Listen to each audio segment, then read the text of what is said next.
भारी हानि है। अब भारी हानि क्या है? भारी हानि यही है कि मनुष्य शरीर को छोड़ करके हम कुत्ता, बिल्ली, गधा, गीदड़ 84 लाख में चले जाएंगे। बंधन में हम पड़ जाएंगे। तो केनोपनिषद के ऋषि भी कहते हैं, कठोपनिषद के जमराज भी कहते हैं, एक ही बात कहते हैं। इसीलिए छठ पर्व के अवसर पर यह सत्संग का उद्देश्य यही है। छठ पर्व हमने मना लिया, हमने बच्चों की रक्षा कर ली। बाल्यावस्था में कोई बच्चे नहीं मरेंगे, ठीक है, लेकिन उसके बाद करना क्या है? ये ऋषि मुनि लोग बतलाते हैं, यम बतलाते हैं कि इसका उद्देश्य बस एक ही है कि ऐसा कुछ काम करिए जिससे हम जम के बंधन में न पड़े। मरना तो है ही है। कबीर साहब कहते हैं, आए हैं सो जाएंगे, राजा रंक फकीर। जाना तो सबको है। आए हैं सो जाएंगे, राजा रंक फकीर। एक सिंहासन चढ़ी चले, एक बंधे जात जंजीर। जाना तो सबको है, लेकिन एक वो होते हैं जो जम के बंधन में पड़ करके जाते हैं, एक वो होते हैं, और एक वो होते हैं जो सिंहासन पर बैठ करके जाते हैं। ये बात अगर मेरी होती तो कोई विश्वास करते हैं। ये बात उनकी है जिन्होंने देखा है। संत महापुरुष जब भी कुछ बोलते हैं ना, तो बस वो पढ़ी लिखी केवल बात नहीं बोलते हैं।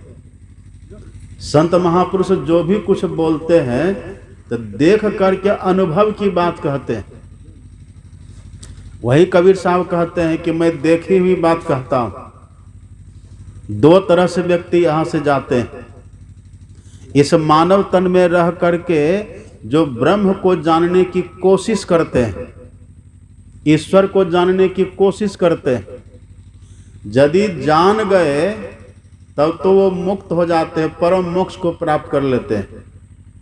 तब उनको कहीं आना जाना नहीं होता, बस उनका केवल शरीर छूट जाता है, वो सर्वव्यापक ईश्वर में मिलकर के सर्वव्यापक हो जाते हैं। एक तो वो है। और हमने ईश्वर को स्वरूपतः नहीं जाना, ईश्वर को हमने प्रत्यक्ष में नहीं पाया, हाँ, लेकिन उनको जानने की कोशिश हम करते रहे, ईश्वर को जानने का प्रयास हम करते रहे, सत्संग करते रहे, भजन करते रहे, बैठ करके थोड़ा ध्यान करते रहे, ये सब हम करते रहे। अब मर गए तो कैसे जाएंगे? तो सिंहासन चढ़ी चले, सिंहासन पर बैठ करके आराम से जाएंगे यहाँ से। और यदि ऐसा नहीं किए तब छठ माई की पूजा कर लिए, हमारी माँ ने, हमारी दादी ने, पिताजी ने, सब ने घर में मिल करके छठ पूजा करके अकाल मौत से, बाल्यावस्था की मौत से बचा तो लिए। बचपन में हम नहीं मरे, बच तो गए, लेकिन बड़े हो करके दुनिया का सब काम हम किए, पढ़ भी लिए, लिख भी लिए, पढ़ लिख करके नौकरी चाकरी भी कर लिए, पढ़ लिख करके हम खेती गृहस्थी भी कर लिए, पढ़ करके हम धन भी कमा लिए, पढ़ करके हम मकान भी बना लिए, पढ़ करके हम बड़े बड़े पद पर चले गए, डॉक्टर बने, इंजीनियर बने, प्रोफेसर बने, वकील बने, बड़े बड़े नेता बन गए, मंत्री बन गए, सब कुछ तो हम बने। लेकिन यदि सब कुछ बनने के साथ साथ हमने ब्रह्म को जानने की कोशिश नहीं की, भगवान को जानने की हमने कोशिश नहीं की, तब छठ पर्व मनाना व्यर्थ हो गया, बेकार हो गया। तब तो अच्छा था कि भले वहीं से मर जाते तो आराम से कहीं रहते, उधर 84 लाख में पड़े रहते। बच तो हम गए, लेकिन बच करके देख कितना तो चोर उचक्का बन जाता है, बच करके कितना डाकू बन जाता है, कितना आतंकवादी बन जाता, बनता है कि नहीं? क्या क्या लोग कुकर्मी बन जाते हैं, समाज को द्वलित कर देते हैं, परिवार को परेशान कर देते हैं, पूरे देश में आतंक मचा देते हैं। क्या फायदा? उसको तो मर जाने में फायदा था। उसको तो अच्छा था कि बचपन में मर जाता। जो समाज को दुखी करे, परिवार को दुखी करे, जो माँ का अपमान करे, जो माँ को दुखी करे, जो पिताजी को दुखी करे, ऐसे ऐसे लोग हमने देखा है जो अपने माता पिता को प्रताड़ित करता है। बचपन में था तो माँ ने छठ पूजा करके उसको बचा लिया, उसके लिए छठी मैया की पूजा करी है माँ ने, करती है कि नहीं? पिताजी ने कितनी कितनी मेहनत करी है उसके लिए। और वही बेटा जब बड़ा होता है तब देखिए पिताजी को कैसे परेशान करता है, माँ को कितना प्रताड़ित करता है, घर में कितना उद्यम मचाता है, सबको परेशान करके रखता है, समाज में सबको दुखी करके रखता है। ऐसे व्यक्ति को बचाने से क्या लाभ हुआ? घमंड करते हैं कि हम ऐसे हैं, हम बलवान हैं, हम विद्वान, हम बुद्धिमान हैं, घमंड करते, अहंकार में भरे रहते हैं। ये सब होने से क्या फायदा हुआ? कबीर साहब कहते हैं, आप पढ़ेंगे, या काया का गर्व न कीजिए, इसका घमंड नहीं करिए। शरीर का घमंड नहीं करना चाहिए। अभी देखे जुलूस, देखे ना, सो जो जुलूस निकला अभी, हम कह रहे थे, मेरे साथ वाले से कह रहे थे, देख लीजिए ना अभी जुलूस निकल रहा है ना, और कितना सब मोटरसाइकिल ले लेके भाग रहे आगे आगे, और सत्संग में कोई नहीं बैठेगा। सही में वही हो गए, सब जुलूस निकाल लिए, मोटरसाइकिल में बैठ के घूम लिए, हमको भी घुमा दिए, यहाँ पहुंचा के सब भाग गए। उसको कितना मेहनत से माता पिता ने पाल पोस करके बड़ा किया है। पढ़ना लिखना तो अच्छी बात है ही है, नौकरी चाकरी करना अच्छी बात है ही है, धन कमाना मकान बनाना अच्छी बात तो है ही है, लेकिन इसके साथ साथ देखिए जमराज का वचन है ये चेद सकद बौद्धुम प्राक शरीरस्य विसृसा, ये जमराज बोल रहा है। जमराज कहते यदि मरने के पहले ब्रह्म को नहीं जान लिए, ईश्वर के विषय में नहीं जाने, ईश्वर को नहीं जाने, तो बहुत बड़ी भारी होगी, हानि होगी और दुख में पड़ जाइएगा। ये चेतावनी दे रहे हैं। अब ब्रह्म को कहाँ जानिएगा? स्कूल कॉलेज में ब्रह्म को जाना जाता है, वहाँ तो आपके कोर्स की पढ़ाई होती है। कोई नेता जानेंगे आपको? नेता तो देश की व्यवस्था के लिए भाषण देंगे। कोई मुखिया जी जानेंगे आपको? कौन जानेगा आखिर ब्रह्म के लिए, ईश्वर के लिए? एकमात्र स्थान है ईश्वर को जनाने के लिए, यही सत्संग स्थल। इसी जगह पर यह काम होता है। इसी जगह से बैर विरोध करिए, इसी जगह से दूर भागिए। यमराज की बात को भी याद रखिएगा, उनकी बात को भूलिए मत। अभी यहाँ कितने लोग बैठे हुए हैं, और यदि किसी के लिए पुलिस का वारंट आ जाए तो आराम से बैठिएगा। सब चौकस हो जाएंगे, सब अलर्ट हो जाएंगे, इससे कैसे बचना है। अब पुलिस तो ज़्यादा कष्ट देती भी नहीं है, जमराज के मार के सामने किसी की मार बराबरी नहीं करती। जमराज तो इतनी मारता है कि मार मार करके वो लेकर के ही चला जाता है, और सदा के लिए लेकर के चला जाता है। उससे बचने के लिए बस एकमात्र उपाय है। क्या है उपाय? आप पढ़ करके देखिए, संत शरण जो परा ताही का लगा ठिकाना, और कहो नहीं ठौर सकल बैराट चबाना। जो संत और सत्संग के शरण में रहते हैं वो जम की मार से बचते। जाते तो हैं संसार से, पर सिंहासन पर बैठ करके जाते हैं, वो आराम से जाते हैं यहाँ से। एकमात्र यही स्थान है। यदि यहाँ आकर के हम नहीं बैठे, यहाँ आकर के हमने ब्रह्म बोध प्राप्त नहीं किया, ईश्वर का ज्ञान हमने नहीं समझा, नहीं सीखा, तो याद रखिए यमराज चेतावनी देते हैं, ततः सर्गेषु लोकेषु शरीरत्वाय कल्पते। फिर से कौन शरीर मिल जाएगा कोई अता पता नहीं है।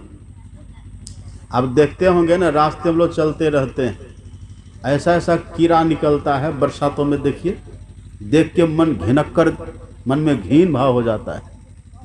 इतना खराब खराब कीड़ा देखिए, विष्ठा का कीड़ा, मलमूत्र का कीड़ा, गंदी नाले का कीड़ा, कितना खराब खराब जीव जंतु होता है।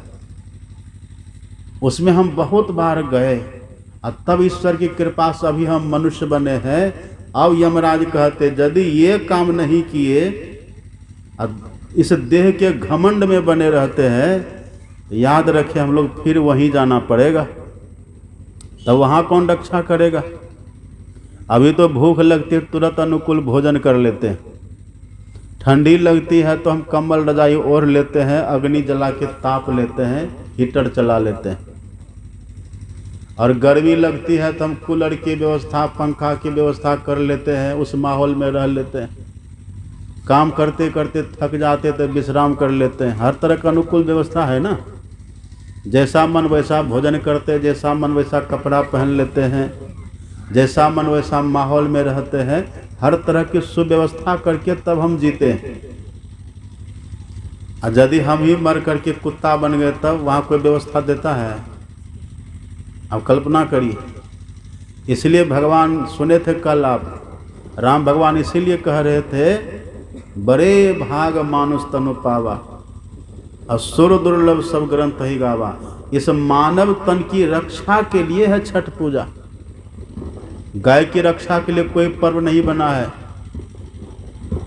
गोपाष्टमी है ना, कल गोपाष्टमी है तो गाय की लोग पूजा करते हैं, लेकिन वो पूजा करने से गाय बचेगी कोई जानते हैं? उसके लिए पर्व नहीं है। किसी भी जानवर की रक्षा करने के लिए, किसी भी जानवर की उम्र को बढ़ाने के लिए कोई पर्व दुनिया में नहीं बना है, क्योंकि वो शरीर उतना महत्वपूर्ण नहीं है, वो दुखद है। लेकिन मनुष्य का शरीर इतना बढ़िया है, इसकी रक्षा करने के लिए, इसको बचाने के लिए ऋषियों ने, संतों ने, मुनियों ने, महापुरुषों ने कई तरह का पर्व की व्यवस्था कर दी है। छठ पर्व की व्यवस्था करिए। उसी में क्या होता है ना, यम द्वितीया, यम द्वितीया मनाते हैं ना, यम जुड़ा हुआ यम द्वितीया। ये पर्व क्यों मनाते हैं? दुर्गा पूजा हम क्यों मनाते हैं? असुर वृत्ति से रक्षा करने के लिए, आसुरी वृत्ति से रक्षा करने के लिए। ये तरह तरह का देखिए। दीपावली क्यों मनाते हैं हम? दीपावली इसीलिए मनाते कि हमारे घर में दरिद्री ना आ जाए। अब दीपावली में देखते ना लोग क्या करते, लुकाठी संठी की बना के घर में जाते हैं और घुमाते, क्या कहते, लक्ष्मी घर दरिद्र बाहर, कहते हैं कि नहीं? लक्ष्मी घर दरिद्र बाहर। ये कोई गाय के लिए करता है? ये सब मनुष्य के लिए, ये सब व्यवस्था मनुष्य के लिए। ये सब करिए, दरिद्री को दूर भगाने के लिए दीपावली मनाइए, और दुर्गुण को दूर भगाने के लिए दशहरा मनाइए, और जीने के लिए छठ पूजा मनाइए। लेकिन जी किस लिए रहे हैं? दुर्गुण को किस लिए भगा रहे हैं? दरिद्री को किस लिए भगा रहे हैं? इस देह को इतनी व्यवस्थित करने का प्रयोजन क्या है? इसका एक ही प्रयोजन है, इस देह में रहकर के हम ब्रह्म को जाने, ईश्वर को जाने। आप कहेंगे कि बाबा ईश्वर को जानने की जरूरत क्या है? हम क्यों जाने ईश्वर को, क्यों जाने हम ब्रह्म को? कारण क्या है? कारण यही है कि हम उनकी संतान हैं, हम उन्हीं का अंश हैं। अभी आप यहाँ दुनिया में रहते हैं, संसार में भी रहते हैं, और कोई सरकारी काम आपको करवाना हो किसी ऑफिस में, वहाँ आप जाएंगे तो वहाँ नाम लिखिएगा ना, और केवल नाम लिखने से काम चल जाता है? एक कॉलम वहाँ रहता है, पिता का नाम रहता है कि नहीं? पिता का नाम लिखना होगा वहाँ, एड्रेस, घर का पता लिखना होगा वहाँ, गांव का नाम लिखना होगा वहाँ। ये सब पूरा जब पता वहाँ लिखेंगे, पिताजी का नाम, अपना घर का नाम, गांव का नाम, ये सब जब वहाँ लिखेंगे, अब तो माँ का भी नाम पूछने लगा है। ये सब जब लिखेंगे तब कोई सरकारी काम होगा, तब कोई काम बनेगा आपका। पुलिस भी एक्शन कब लेती है? जब माता पिता का नाम वो पूछेगा, गांव का नाम वो पूछेगा। अब पुलिस के पास कोई जाए काम करवाने के लिए, अब पुलिस पूछेगी क्या नाम है, नाम तो बता दिए, अब फिर पूछे पिताजी का क्या नाम है, आपको ये पता ही नहीं है, तो काम करेगी पुलिस? काम तो नहीं है करेगी, 2-4 डंडा मार के वहां से भगा देगा, है कि नहीं? तो ये जैसे दुनिया में भी बिना माता पिता के कोई काम नहीं चलता, तो इस देह के भले माता पिता ये सब हैं। इस देह के जन्म देने वाली माँ को हम जानते हैं, इस देह के जन्म देने वाले पिता को हम जानते हैं, लेकिन आप देह हैं क्या? आप शरीर हैं? शरीर आप नहीं हैं, आप शरीर में रहने वाले चेतन आत्मा हैं। आप इस देह में रहने वाले आत्म तत्व हैं, जीव हैं आप। इस देह के माता पिता को तो आप जान लिए, देह के माता पिता की छत्र छाया में रहते हैं, देह के माता पिता के संरक्षण में रहते हैं, उनके द्वारा संरक्षित सुरक्षित व्यवस्थित हैं आप, उनकी सेवा करते हैं, उनको प्रणाम करते हैं, उनको भोजन कराते हैं। ये तो सब देह के माता पिता के आप करते हैं। ये भी अच्छा काम है, करना भी चाहिए, लेकिन आप तो शरीर नहीं है, आप तो इसके भीतर रहने वाले जीव तत्व है, जीवात्मा है आप। तो जीवात्मा के माता पिता कौन है? एक बात और तो आप जानते ही हैं, मरने के बाद शरीर तो आपका घरे में रहेगा, इसको लोग जला देंगे अथवा पानी में फेंक देंगे या तो फिर धरती में गाड़ देंगे, लेकिन आप जो रहेंगे ना, आप ही से जमराज पूछेगा, आप ही से धर्मराज। पेड़ का पत्ता झड़ जाता है, ऐसे जैसे से देह से जीव निकलेगा, सब नाते रिश्तेदार सब खत्म हो जाएगा। तब कोई कहेगा कि मेरे पिताजी हैं। घर के कहत सवेरे काढ़ो, भूत होई घर खइया, सब तो भूत कहेगा, सब नाता रिश्ता खत्म हो जाएगा, कोई अपना तब नहीं रहेगा। घर की नारी बहुत हित जासों, रहत सदा संग लागी, और जब यह हंसा तजिह काया, प्रेत प्रेत करी भागी। सब प्रेत प्रेत कह करके, भूत कह करके भागेगा वहां से, सब नाता रिश्तेदार सब खत्म। जा दिन मन पंछी उड़ी जई हो, ता दिन तेरे तन तरवर के सबे पात झड़ी जई हो। यही पत्ता है, इसका पात है, ये भाई है, ये बहन है, ये ताऊ है, ये चाचा है, ये दादा है, ये नाना है, ये सब डाल पात है, सब झड़ जाएगा, कोई नहीं रहेगा।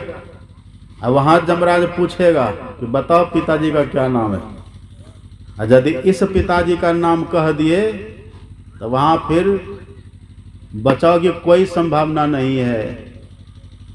वो कहेगा अरे दे तुम्हारी छुट्टी तो सब छूट गया। जिन पुत्रन को बहुविधि पालियो, देवी देव मनई हो, तेहिले बांस दियो खोपड़ी में, शीश फाड़ी बिखड़ई हो। वो तो चला गया, अब उसका नाम लेने से क्या होगा?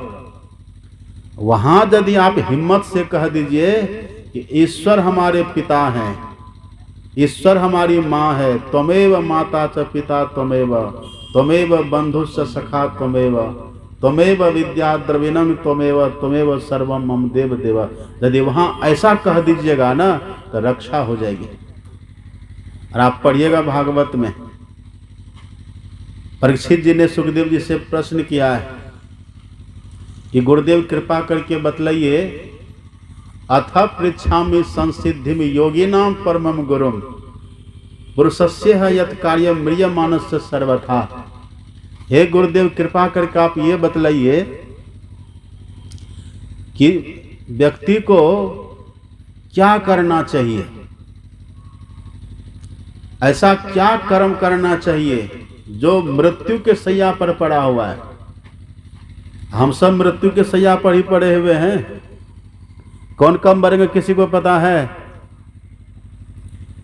झूठे सुख को सुख कहे मानत है मनमोद, और जगत चबेना काल का कुछ मुख में कुछ गोद। हम मृत्यु की गोद में बैठे हुए, मृत्यु सैया पर हम पड़े हुए। कबीरा गर्व न कीजिए काल गहे कर केस, न जाने कित मारी है क्या घर क्या परदेश। कहाँ मार देगा कोई आता पता नहीं है। वही परीक्षित जी ने प्रश्न पूछा है, म्रियमानस से सर्वथा, जो मृत्यु के सैया पर पड़ा हुआ व्यक्ति है, हे गुरुदेव उसको क्या करना चाहिए बताइए। तब सुखदेव जी ने उत्तर दिया, आप पढ़ेंगे, लिखा भागवत का 2 स्कंद पढ़िए, 2 स्कंद का 1 अध्याय पढ़िए, अब लिखा हुआ है, तस्मात् भारत सर्वात्मा भगवान ईश्वरो हरि कृतितव्य श्रोतव्य कृतितव्यश्च स्मर्तव्यश्च क्षता भयम् एतावान सांख्य योगाभ्याम स्वधर्म परिनिष्ठया जन्म लाभ परः पुंसावन अंत्य नारायण स्मृति। ये सुखदेव जी का उत्तर है।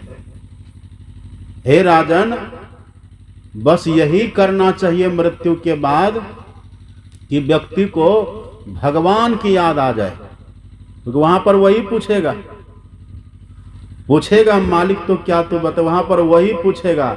और सुखदेव जी कहते कि बस अंतिम में भगवान की याद आ जाए, भगवान की स्मृति हो जाए, भगवान की याद आवे, ईश्वर की याद आवे। हम ईश्वर की संतान हैं, हम ईश्वर के अंश हैं, ईश्वर हमारा सर्वस्व है। यदि ये वहां पर याद आ गया तब जमराज कुछ नहीं कहेगा। यदि वहां पर कह दीजिए कब यही हमारा घर था, चौराहा हमारा घर था, तो बड़ी मार लगेगी। ये सब तो पहले छूट जाएगा। ज़्यादा चिंता मत करिए। हमको भी पहले भ्रम था मन में, हमको पहले मन में भ्रम था कि कव्याही के लोग हमको बहुत मानता है, लेकिन इस बार सब भ्रम मेरा टूट गया। कव्याही के लोग बहुत मानता, पहले भ्रम था, क्योंकि जब भी यहाँ आते थे ना लोग उम्र पड़ते थे। अब की जो हम आए तो देखे 4-5 बूढ़े बाबा सब वहाँ, एक हमारे जोगिंदर बाबू, सब कोई हुलकने के लिए नहीं आया कि बाबा मरा कि बचा, दिन भर रात भर यहाँ कैसे है, खाया पिया कि नहीं, कोई पूछने वाला नहीं। अब पहले जब आते थे इतनी भीड़ उमड़ती थी, एकदम लोग टूट पड़ते थे। हमको भी बड़ा घमंड हो गया था कि कब यही के लोग हमको बहुत मानता है। इस बार सब घमंड टूट गया। हमारा घमंड आज टूटा है और एक दिन आपका भी घमंड टूट जाएगा। आप ये मत सोचिए कि बहुत आपको मानने वाला कोई है। यहाँ कोई मानने वाला किसी को नहीं है। सुर नर मुनि की यह सब रीति, स्वार्थ लाग करही सब प्रीति। जब तक आप धन कमाते न तब तक बाल बच्चा पूछेगा, जब तक स्वास्थ्य आपका बढ़िया है, जब तक आप समर्थ है तभी तक कोई पूछेगा। जैसे धन कमाना छूट गया, स्वास्थ्य खराब हो गया, किसी काम के आप लायक नहीं रहे ना, तो उठा करके बगल फेंक दिए जाएंगे, उठा करके खटिया पर आपको रख देगा, पड़े रहिए, और वहीं पड़े पड़े सबसे अलग रहते रहते मर करके चल दीजिए। यही दुनिया है। इसलिए यहाँ चतुराई इसी में है कि सबके संग रहिए, लेकिन भीतर से जान लीजिए कि आपका अपना कोई नहीं है। तो हम भी वही करते, कव्याही में जब रहते न भी, बस खा पी लेते, भीतर से छिटकिनी लगा के हम बंद हो जाते हैं। आते हैं कुछ लोग, अब बाहर से लौट के चले जाते हैं, हम बंद पड़े रहते हैं। यदि आपको समय हमसे मिलने का नहीं तो मेरे पास भी समय आपसे मिलने के लिए नहीं है। ऐसे आप भी करिए, आप भी यही करिए। यहाँ कोई किसी का नहीं है। ठीक है, धन भी कमाइए, घर का परवरिश भी, घर का भरण पोषण भी करिए बाल बच्चे का, लेकिन भीतर से जान करके रखिए कि ना आप किसी के ना आपका कोई है कोई। जन्म के पहले कोई था आपका? जन्म के पहले आपका कोई नहीं था। अब मर जाइएगा तब भी आपका कोई नहीं रहेगा। ये बीच में थोड़े देर के लिए मिला है। किसी को 50 साल के लिए, किसी को 60-70 साल के लिए मिला है, बीच में मिला है। कुटुंब संगाति बीच में, आदि अंत न कोय, अब बीच मिला बीच ही गया, सहजो संग न कोय। यहाँ कोई नहीं है, कोई किसी का नहीं है, बीच में थोड़ी देर के लिए मिला है। अब गीता को पढ़ करके देख लीजिए, गीता में भगवान श्री कृष्ण ने कह दिया है, भगवान खुद कहते हैं, अव्यक्तं व्यक्तिमापन्नम भगवान कहते हैं अव्यक्ता दीनी भूतानी, जन्म के पहले कोई नहीं था, अब मर जाएंगे तब भी कोई नहीं रहेगा। ये बीच में थोड़े समय के लिए मिला हुआ है सब। इसलिए हे अर्जुन तुम क्यों चिंता करते हो? न जन्म के पहले तुम्हारा कोई था, न मर जाओगे तब तुम्हारा कोई रहेगा। ये बीच में सब मिला दे। ठीक है, सबके साथ रहिए, सबसे रसिए, सबसे बसिए, सबसे बोलिए बोल, हाँ जी करते रहिए, रहिए अपनी ओर। सबके साथ तो रहिए, पर ये भी बात जान लीजिए यहाँ कोई किसी का नहीं है। ये बात हम आपको ऐसे सुना रहे हैं ना, तो छठ पर्व था इसलिए कोई नहीं आया मेरे पास, लेकिन बात सच है कि कवियाही वाले बहुत मानते हैं। बात सच वही है।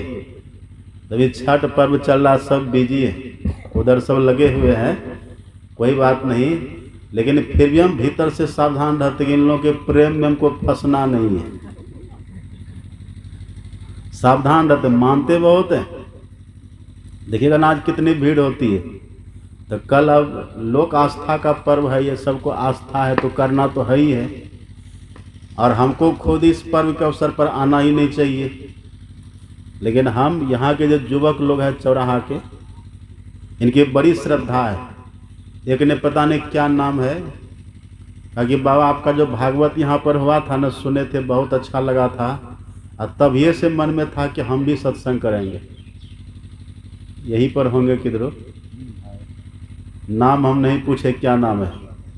और तब देखा से कितना दिन पहले हुआ था भागवत, तब वो बच्चे होंगे, अभी भी बच्चा ही है, लेकिन उत्साह कितना, हिम्मत कितना, वो बच्चा सब मिलकर के कार्यक्रम कराया है।